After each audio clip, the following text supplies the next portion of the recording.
So Sayyidina Yusuf salam's summary is what? That they're coming for you. They don't care who your dad is and they don't care who your family tie is. When Allah calls you, you're going to be taken away from that. You can't say, oh, my baba was a big buzurg, my uncle was a big buzurg. They don't care because Sayyidina Yusuf's father was a prophet, you can't beat that. And they take you and they're going to throw you in a well, you'll be isolated.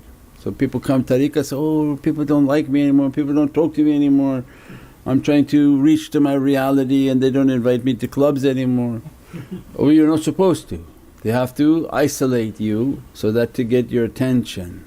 So all of then the qissa of Surah Yusuf is all that reality of tariqah at the first levels. So they're training, all the shaykh has all the different levels at the same time being trained. They come new, now you're going to experience the well. Many people cut off from you, exactly the way Allah wants it. Until who comes? A caravan comes. Sufi caravan comes, what? They pull you out of the well. And what was the verbs, what was the language that Allah gave? Maybe we can get some barakah out of this guy. Of course they're going to get barakah out of you, they're going to squeeze you, right? To get all your abilities, all your khidmat, all your love for their caravan. And who are they taking you to? Malik al-Aziz. These are not random names. Al-Aziz means the king whom has all authority, and this is Prophet. And that's why Mawlana Shah Naqshband's expression, Ya Azizu Ya Razaq Bahaqqa Bahuddin Shah Naqshband Muhammadan Way al-Bukhari. Aziz because when something meant for you, Sifat al-Aziz must be like a it come to you. If 10,000 people stand to block it, nothing stops Sifat al-Aziz to reach you. So that king Malik al-Aziz that is described means is a relationship from Prophet in which these caravans take all their students to Prophet in which he will take them. And we describe what? That he has to buy you. We describe when Sayyidina Abu Bakr as-Siddiq has to be dispatched. Why? Because shaitan owns you. You came into the world, did many things, shaitan owns you. You say, oh, I'm going to leave shaitan, you're not going to leave anywhere. He's going to play with you and put you in his version of Islam. He has also his tariqah where they're all crazy, angry people.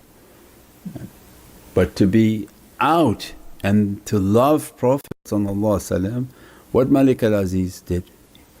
He has to buy. So the caravans bring and say, do you want this one? If Prophet says, I want this one, means I will buy him away from shaitan. And now he's on a path towards the good character. So when he bought Sayyidina Yusuf what? He brought him into the kingdom.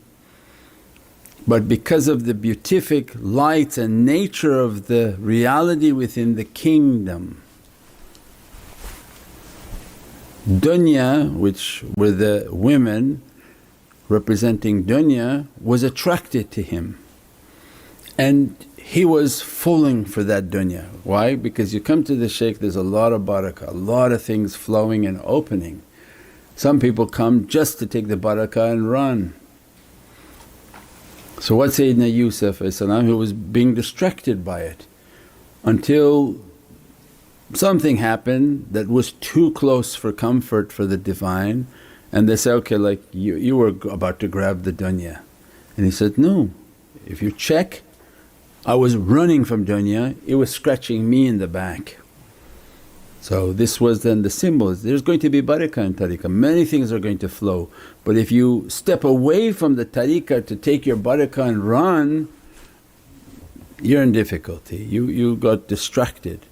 So you have to stay within the kingdom, stay within the guidance, barakah will flow, everything will be okay.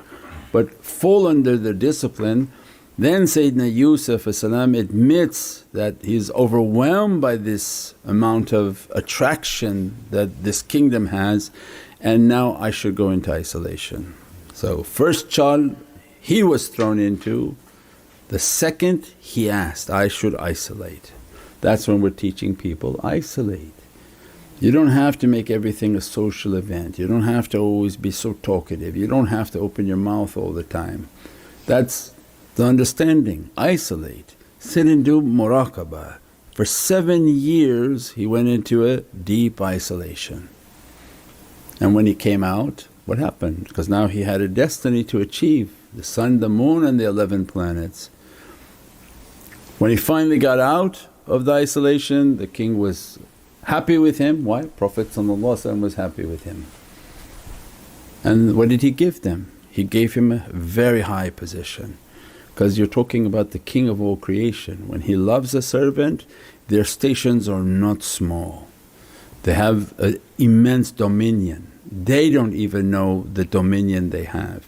When we describe that their lights, when their lights enter an area, it is overreaching over everything. Just their light, because you say, oh that like this doesn't matter what you understand, but their lights, because of the dominion of Prophet enter into an environment, and everything in that environment can begin to change just by the presence of those lights that are entering.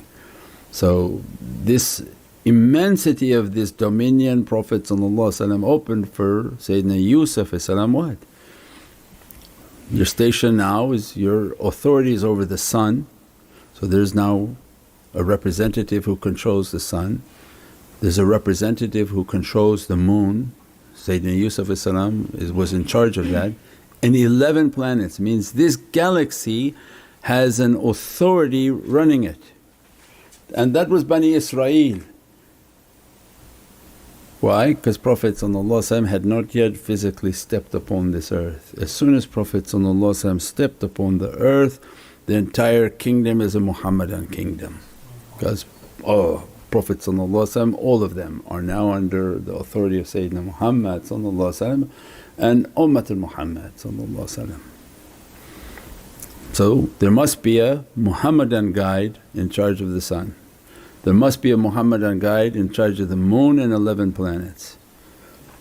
And on top of that, because of their spiritual dominion, Allah made him the authority over the entire pharaonic system. Nothing was traded or moved without his authority. Means what? The mutasarrif and the different names of awliya, they sign everything.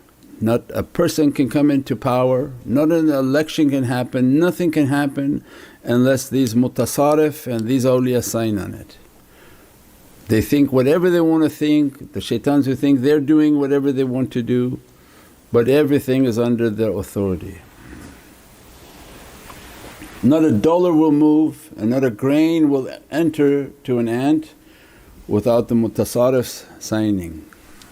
Means in the majlis of Prophet and in the government of Prophet in the world of light, it's all under their authority.